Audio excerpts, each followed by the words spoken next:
Welcome to this detailed presentation on ECG changes in acute coronary syndrome, presented by Dr. K.S. Balaji.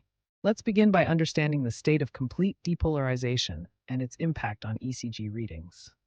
Depolarization, ischemia, and injury current significantly alter the TP segment in ECG. Negative and positive currents affect the baseline and ST segment in distinct ways. Current injury problems occur after complete repolarization, adding extra current to the resting myocardium. ST segment elevation associated with transmural ischemia evolves over time in STEMI. Here is a detailed diagram of the coronary artery and its branches.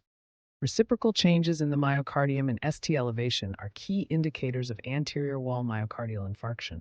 Anterior myocardial infarction affects the proximal and distal LAD, altering ECG readings. A wraparound LAD can lead to acute apical infarction, impacting ECG readings. This ECG chart shows LAD occlusion with ST elevation and depression. Various heart conditions and their corresponding ST changes are detailed in this table. This diagram shows the posterior aspect of the heart and an ECG indicating inferior MI. The flowchart details IWMI with RCA and LCX indicators. This ECG chart shows various examples of inferior STEMI with RCA involvement. Here, we see an ECG chart showing inferior STEMI with third-degree heart block. RCA occlusion leading to IWMI is detailed with ST elevation and depression.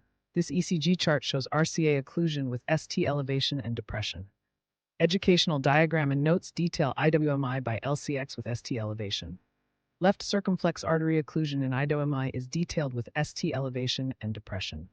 Thank you for watching this detailed presentation on ECG changes in acute coronary syndrome.